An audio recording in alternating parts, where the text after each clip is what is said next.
Have you ever felt anxiety hit out of nowhere, right in the middle of an ordinary moment? I'm not here to shame you for feeling this. I'm here to give you a first step you can do in under a minute, inspired by Padre Pio.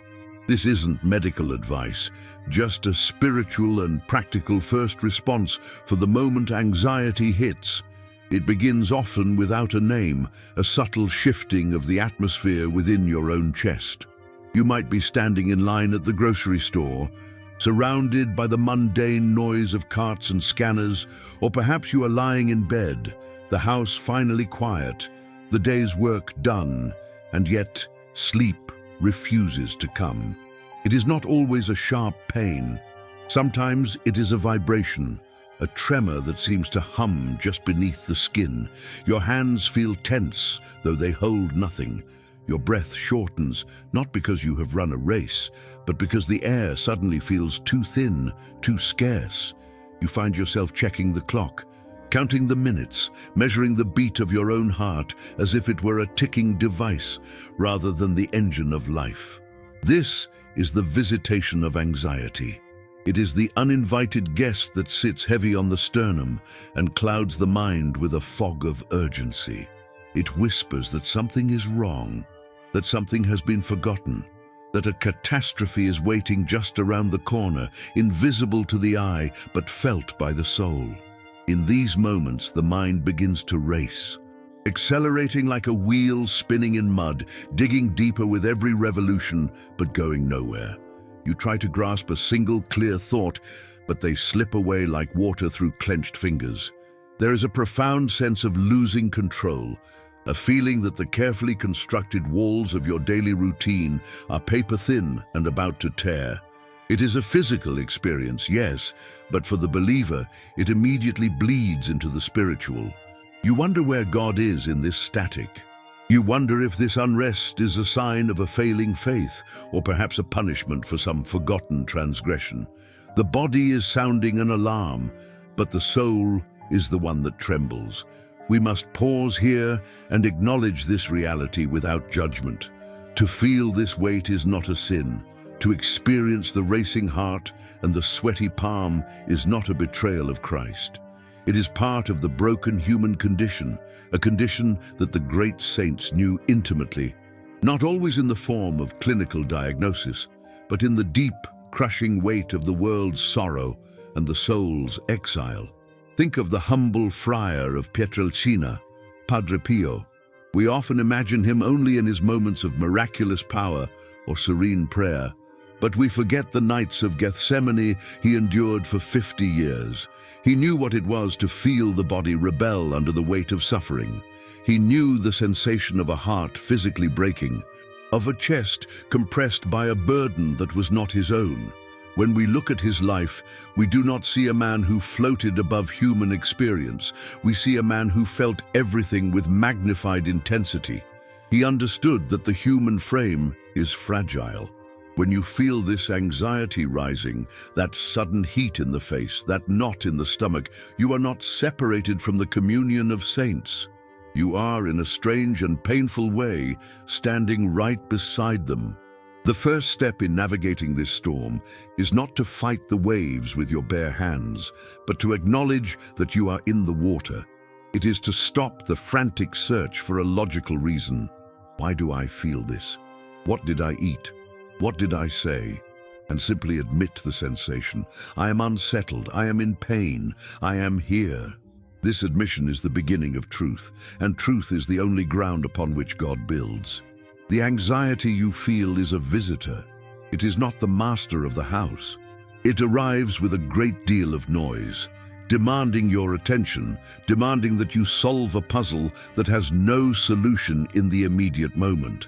It tries to force you into the future, to catastrophic scenarios that have not happened and likely never will.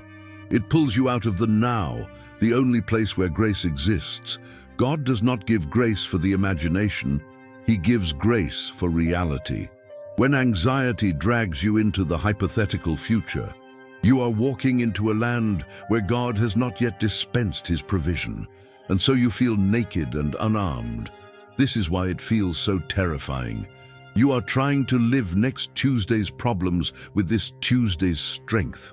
Padre Pio would often gently scold those who obsessed over the future, not because he was dismissive of their fears, but because he knew that the enemy of our souls loves to lure us out of the fortress of the present moment.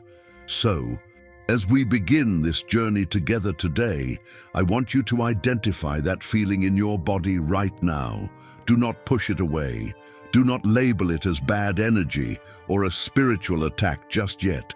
Simply observe it as a human experience, a signal that your creaturely limitations are being touched. You are finite, you are small, and that is exactly where God meets you. Before we move deeper into the remedy, I invite you to leave a single word in the comments below, a word that represents what you're seeking in this video today. Is it peace? Is it clarity? Is it courage? Let that word be your first act of prayer, a small anchor dropped into the sea of this digital space, marking your desire to return to the harbor of God's presence. We live in an age that has monetized our attention and weaponized our insecurity. It is crucial to observe the water we are swimming in, for often the anxiety we feel is not purely of our own making, but a symptom of the culture that surrounds us. We are told from the moment we wake until the blue light of our screens fades at night that we must be optimizing, achieving, and controlling every variable of our existence. This culture of relentless performance has infiltrated our spiritual lives as well. We have begun to treat our relationship with God as another project to be managed, another list of tasks to be completed perfectly. We confuse spiritual vigilance with neurotic self-monitoring. We think that if we say the right prayers in the right order, with the right intensity of emotion, we can secure a guarantee against suffering. And when the suffering comes anyway, when the anxiety spikes despite the Rosary, when the worry persists despite the Mass, we collapse. We think the system has failed, or worse, that we have failed the system. This is a trap. It is a subtle form of pride that disguises itself as piety. It suggests that our peace depends on our performance rather than on God's mercy. Padre Pio, looking out from the confessional in San Giovanni Rotondo, saw this tendency in the thousands of souls who flocked to him. He saw men and women burdened not just by their sins, but by a crushing expectation of perfection. He saw people who were exhausted, running on a treadmill of scruples, terrified that one wrong step would plunge them into darkness.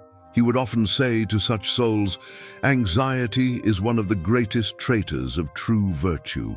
Why did he call it a traitor? Because anxiety pretends to be zeal. It pretends to be care. It tells you, "I am only worrying because I want to be good, because I want to please God." But in reality, this excessive anxiety cripples the soul. It turns the gaze inward, upon oneself, rather than outward, toward Jesus. When you are trapped in this cycle, you become the center of your own universe. You are constantly checking your own spiritual pulse. Do I feel grace? Do I feel peace? If I don't feel it, God must be gone. This is the great error of our time, the elevation of feeling over faith. We must understand that the sensation of peace is a gift, but the reality of peace is a person, Jesus Christ.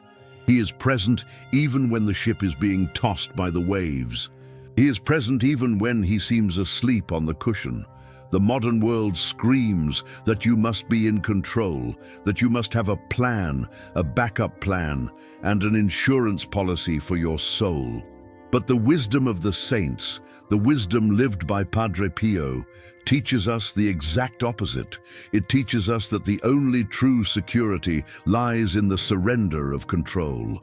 Consider the noise that fills your day, the news cycles, the notifications, the constant stream of opinions and fears being broadcast into your mind. This is not neutral.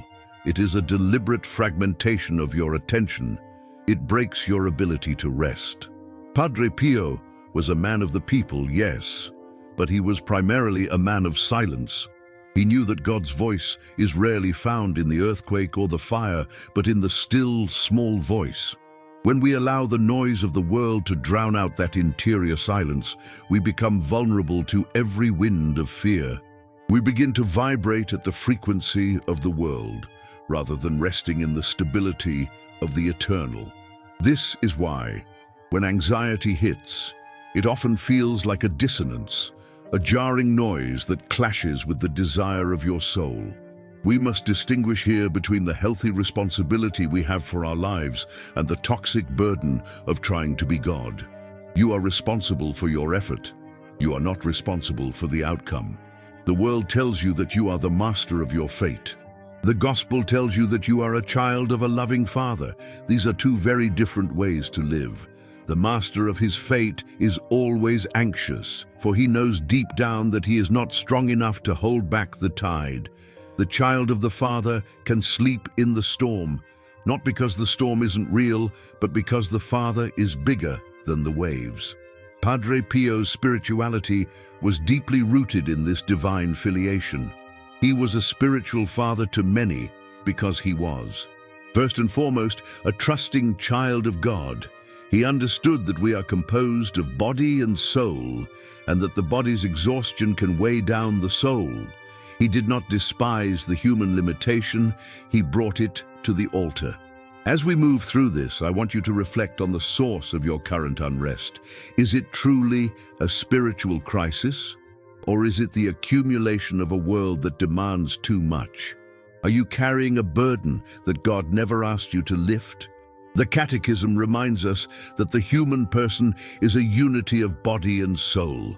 When we abuse the body with lack of rest, with constant noise, with the poison of endless information, the soul suffers.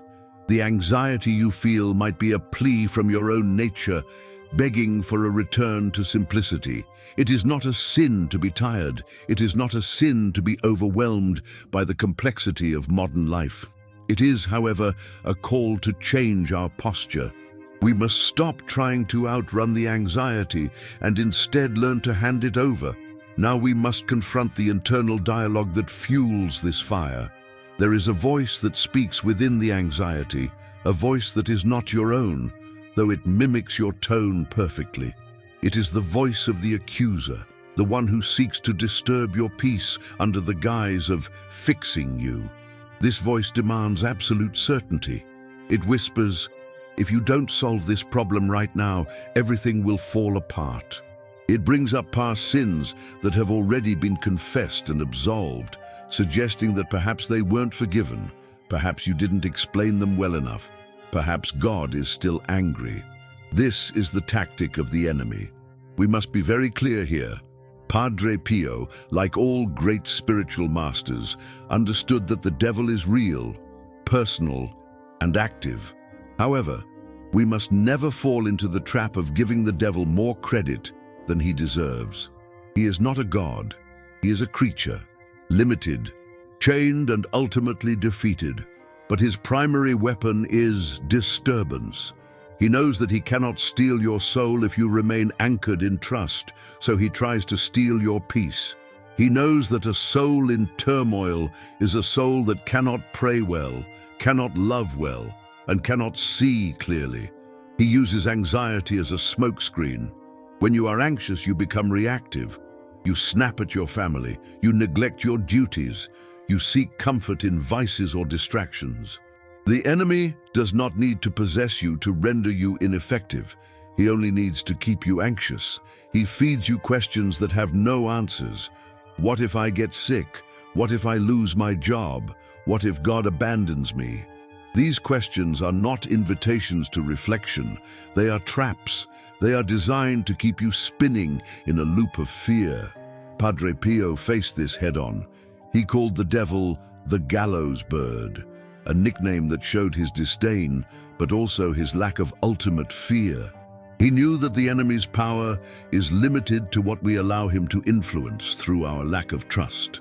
When anxiety hits, there is often a moral tension. You feel you must worry, as if worrying is the responsible thing to do. You feel that if you let go of the worry, you are being negligent. This is the lie. Worry adds nothing to the solution. It only subtracts from your strength. The internal dialogue that says, "I need to control this," is directly opposed to the spirit of the gospel. The gospel says, "Seek first the kingdom." The anxiety says, "Seek first the solution to your problem." This confrontation is difficult because it requires us to go against our survival instinct.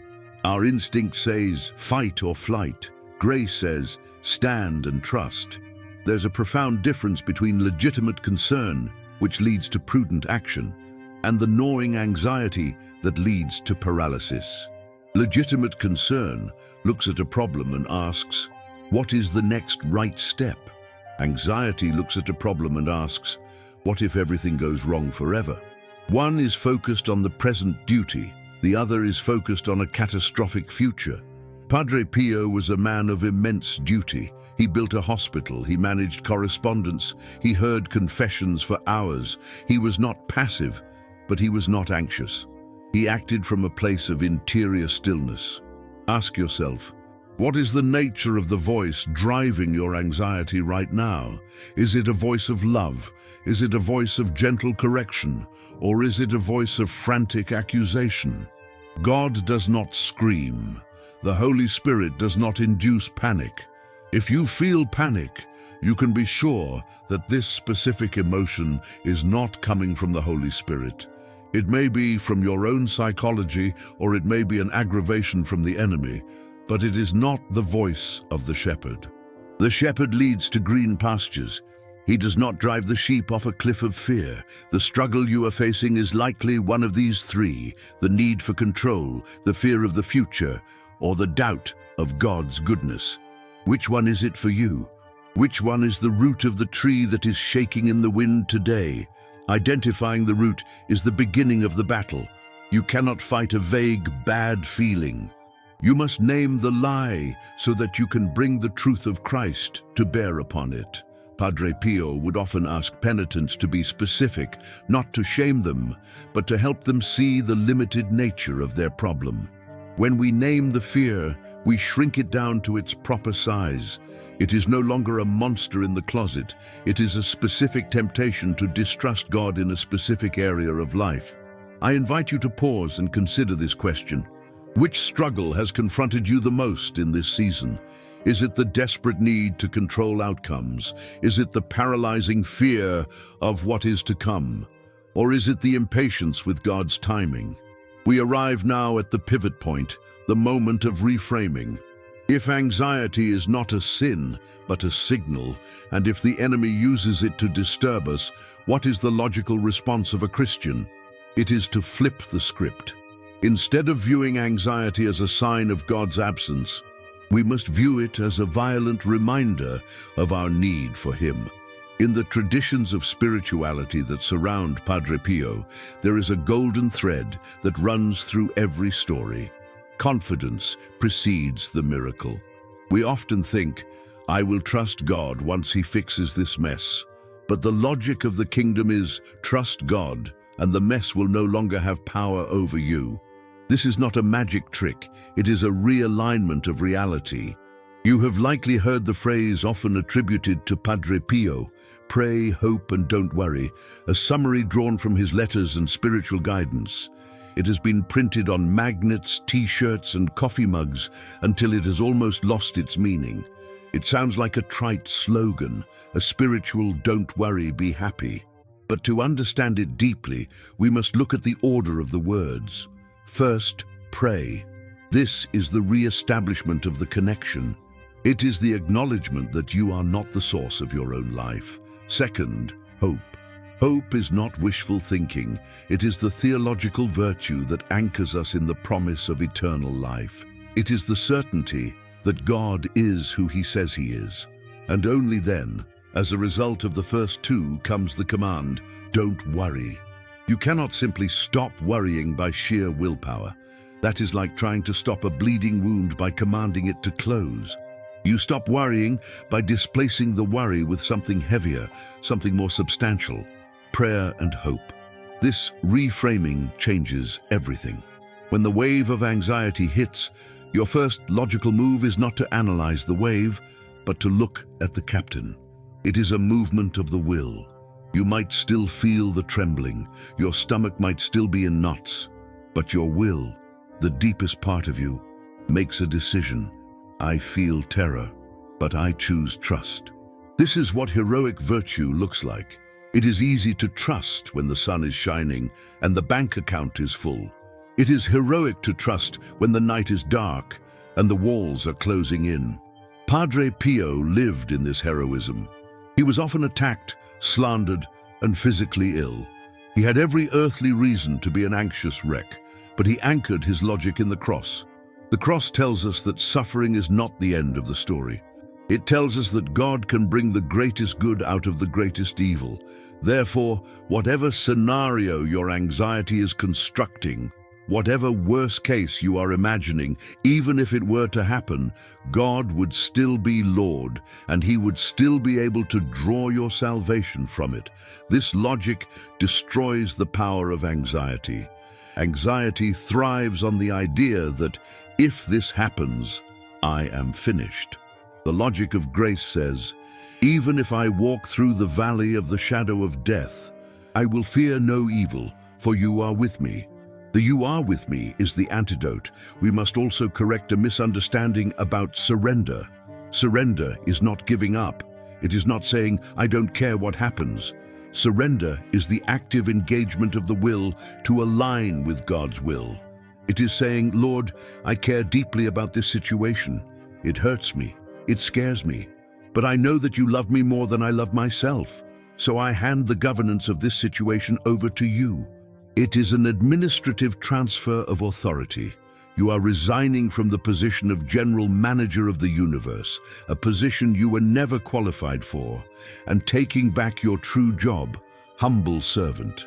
In Padre Pio's spiritual writings and guidance, agitation is consistently described as an enemy of the soul. He said, the Spirit of God is a spirit of peace, and in the case of grave sin, it leaves us with a peaceful sorrow, humble and confident. The spirit of the demon, on the contrary, excites, exasperates, and makes us feel a sort of anger against ourselves. Look at that distinction. Does your anxiety make you angry at yourself? Does it exasperate you? Then it is not from God. The logic of grace invites you to be gentle with yourself. If you stumble, you get up. You do not beat yourself with a stick. You reach for the hand of Christ. The turning point in this battle is when you realize that your anxiety is not a monster to be slain, but a child to be quieted. You quiet it not with arguments, but with the presence of the Father. So, the virada, the turning point, here is about shifting from a stance of control to a stance of confidence. It is realizing that your anxiety is essentially a request for reassurance, and that reassurance exists. It is found in the wounds of Christ, which tell you eternally and irrevocably, you are loved and you are safe in my hands. Although we have spoken of the mind and the heart, now we must speak of the hands and the body. We are incarnate beings. We cannot think our way out of anxiety. Often, we must act our way out of it through small, sacred rituals that ground us in reality. When the panic rises, the abstract concepts of theology can feel a million miles away. You need something concrete. You need a weapon you can hold. Padre Pio was a man of the sacraments and sacramentals. He did not despise the physical signs of faith. He clung to them. He knew that a rosary in the hand is like a lifeline to heaven. Here is a micro-ritual, inspired by the spirit of Padre Pio, that you can do the moment anxiety hits. It takes less than a minute, but it changes the atmosphere of your soul. First, the pause. When the racing thoughts begin, physically stop what you are doing. If you are walking, stand still. If you are typing, take your hands off the keyboard. Close your eyes for 10 seconds. This breaks the momentum of the panic. It declares to your body that you are not being chased by a predator. You are safe. Second, the sign. Make the sign of the cross. But do not do it hastily as we so often do, a quick swatting motion across the chest. Do it slowly, deliberately. Touch your forehead in the name of the Father, the Creator who made you and holds you in existence right now. Touch your chest. And of the Son, the Savior who suffered for you and knows this pain intimately. Touch your shoulders, and of the Holy Spirit, the Comforter who is the breath inside your breath. Let the physical touch of your own hand be a seal. You are marking yourself. You are reminding the anxiety, the world, and the enemy, I belong to God. I am property of the Most High. Third, the offering. This is the crucial step that transforms anxiety into prayer. Instead of trying to force the anxiety to leave, take the anxiety, the knot in the stomach, the fear in the mind, and mentally wrap it up. Imagine holding it in your hands, and then say simply, Jesus, I offer this to you. I cannot carry it. You take it. You are not explaining it. You are not analyzing it. You are handing it over. You can add a specific intention if you wish. I offer this pain for my children. I offer this fear for the souls in purgatory. Suddenly, your suffering has value. It is no longer useless pain. It is a currency of love. Padre Pio taught that suffering, when united to Christ, becomes a powerful prayer. By offering your anxiety, you deprive the enemy of his victory. He wanted to crush you with it. Instead, you used it to bless others. This ritual grounds you. It pulls you out of the spinning mind and back into the body, and through the body back to God. It is not magic. The sign of the cross does not automatically make the bills disappear or the diagnosis change, but it changes you. It changes your stance from a victim of circumstance to a priest of your own life, offering the sacrifice of your struggle on the altar of your heart. Do this every time the wave hits. If it hits 10 times a day, do it 10 times a day. Do not worry about repetition. God does not get bored with your need. He is a father. If a child falls 10 times, the father picks him up 10 times. The repetition itself is a form of rhythm, a heartbeat of trust that slowly calms the frantic rhythm of anxiety. I invite you now in the comments to make a small offering. You don't need to write a paragraph, just a few words of intention. I offer this for my family. I offer this for peace. I offer this for those who have no one to pray for them. Let this comment section be a digital altar, piled high with our burdens, surrendered to the one who can carry them all. Finally, we arrive at the destination of all spiritual life, silence and hope. After the pause, after the sign, after the offering, we simply remain. We do not rush back into the noise. We take a moment to breathe in the presence of God. Padre Pio's life was centered on the altar. During the Mass, he would often pause for long periods, totally absorbed in the mystery. He wasn't doing anything visible, he was being with the beloved. This is the cure for the modern sickness of constant activity. You do not need to generate a feeling of holiness. You do not need to hear a voice from heaven. You just need to be. Imagine yourself sitting in the back of an old stone church. It is dim, cool, and silent. The red sanctuary lamp flickers in the distance. You don't need to say anything to Jesus. He sees you. He knows the weight you just handed him. In this silence, the anxiety is not necessarily gone. You might still feel the tremors, but it is no longer the center. God is the center. The anxiety is just a noise outside the church doors. You are inside, in the sanctuary of your soul. This is where we find the virtue of fortitude. Fortitude is not the absence of fear. It is the ability to act and to endure despite the fear. It is the courage to keep walking when the road is dark.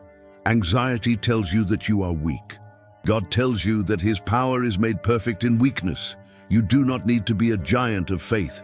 You just need to be a small child who refuses to let go of his Father's hand. As we close, remember that this is a journey of returns.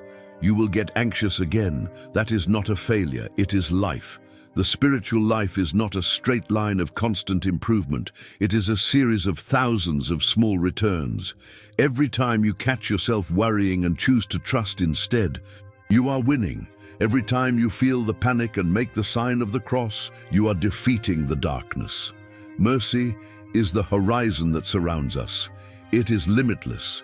There is no quota on how many times you can come back to peace. If we listen to the spirit of Padre Pio's letters and pastoral guidance, the final note is always one of tenderness. He would look at your tired eyes and your weary heart and he would say, "Courage, do not fear. Jesus is with you." He would remind you that the winter passes and the spring comes. The storm runs out of rain, but God never runs out of grace. Take a deep breath now. Let the air fill your lungs, a gift from God you didn't have to earn. Exhale the tension. You are alive. You are loved. You are held. Go into your day or into your sleep with this assurance. You are not fighting this battle alone.